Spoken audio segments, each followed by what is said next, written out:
بسم اللہ الرحمن الرحیم۔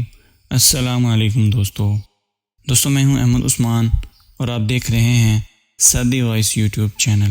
دوستو آج ہم بات کریں گے آندھی کے وقت حضور صلی اللہ علیہ وآلہ وسلم کا طریقہ۔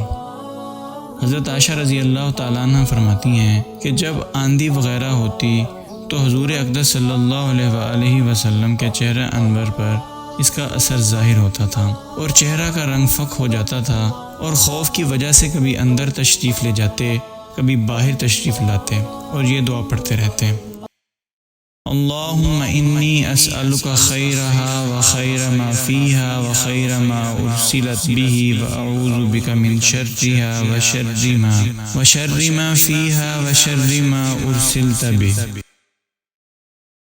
یا اللہ، اس ہوا کی بھلائی چاہتا ہوں، اور جو اس ہوا میں ہو بارش وغیرہ اس کی بھلائی چاہتا ہوں، اور جس غرض کے لیے یہ بھیجی گئی ہے اس کی بھلائی چاہتا ہوں۔ یا اللہ، میں اس ہوا کی برائی سے پناہ مانگتا ہوں، اور جو چیز اس میں ہے اور جس غرض سے یہ بھیجی گئی اس کی برائی سے پناہ مانگتا ہوں۔ میں نے عرض کیا: یا رسول اللہ صلی اللہ علیہ وآلہ وسلم، سب لوگ ابر دیکھتے ہیں تو خوش ہوتے ہیں کہ بارش کے آثار معلوم ہوئے، مگر آپ صلی اللہ علیہ وآلہ وسلم پر ایک گرانی محسوس ہوتی ہے۔ حضور صلی اللہ علیہ وآلہ وسلم نے ارشاد فرمایا: عائشہ، مجھے اس کا کیا اطمینان ہے کہ اس میں عذاب نہ ہو۔ قوم عاد کو ہوا کے ساتھ ہی عذاب دیا گیا، اور وہ ابر کو دیکھ کر خوش ہوئے تھے کہ اس ابر میں ہمارے لیے پانی برسایا جائے گا، حالانکہ اس میں عذاب تھا۔ اللہ جل شانہ کا ارشاد ہے: فَلَمَّا رَأَوْهُ عَارِضًا مُسْتَقْبِلَ أَوْدِيَتِهِمُ الْأَيْتَ۔ ترجمہ: ان لوگوں نے یعنی قوم عاد نے جب اس بادل کو اپنی وادیوں کے مقابل آتے دیکھا تو کہنے لگے: یہ بادل تو ہم پر بارش برسانے والا ہے۔ ارشاد خداوندی ہوا کہ نہیں برسنے والا نہیں، بلکہ یہی وہی عذاب ہے جس کی تم جلدی مچاتے تھے، اور نبی علیہ السلام سے کہتے تھے کہ اگر تو سچا ہے تو ہم پر عذاب لا۔ ایک آندھی ہے جس میں دردناک عذاب ہے، جو ہر چیز کو اپنے رب کے حکم سے ہلاک کر دے گی۔ چنانچہ وہ لوگ اس آندھی کی وجہ سے ایسے تباہ ہو گئے کہ ان کے مکانات کچھ نہ دکھلائی دیتے تھے، اور ہم مجرموں کو اسی طرح سزا دیا کرتے ہیں۔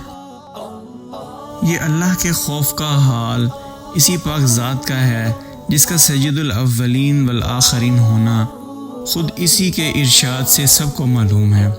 خود کلام پاک میں یہ ارشاد ہے کہ اللہ تعالیٰ ایسا نہ کریں گے کہ ان میں آپ کے ہوتے ہوئے ان کو عذاب دیں۔ اس وعدہ خداوندی کے باوجود پھر حضور اقدس صلی اللہ علیہ وآلہ وسلم کے خوف الہی کا یہ حال تھا کہ ابر اور آندھی کو دیکھ کر پہلی قوموں کے عذاب یاد آ جاتے تھے۔ اسی کے ساتھ ایک نگاہ اپنے حال پر بھی کرنا ہے کہ ہم لوگ ہر وقت گناہوں میں مبتلا رہتے ہیں، اور زلزلوں اور دوسری قسم کے عذابوں کو دیکھ کر بجائے اس سے متاثر ہونے کے توبہ استغفار نماز وغیرہ میں مشغول ہونے کے دوسری قسم کی لغو و تحقیقات میں پڑ جاتے ہیں۔ دوستو، اللہ ہم سب کی مدد کرے اور اپنے عذاب سے ہمیں محفوظ رکھے۔ دوستو، آج کی ویڈیو میں بس اتنا ہی۔ اگر آپ کو ہماری آج کی ویڈیو اچھی لگے تو پلیز اسے لائک اور شیئر کیجیے، اور ہمارے چینل کو سبسکرائب کیجیے۔ بہت شکریہ، جزاک اللہ۔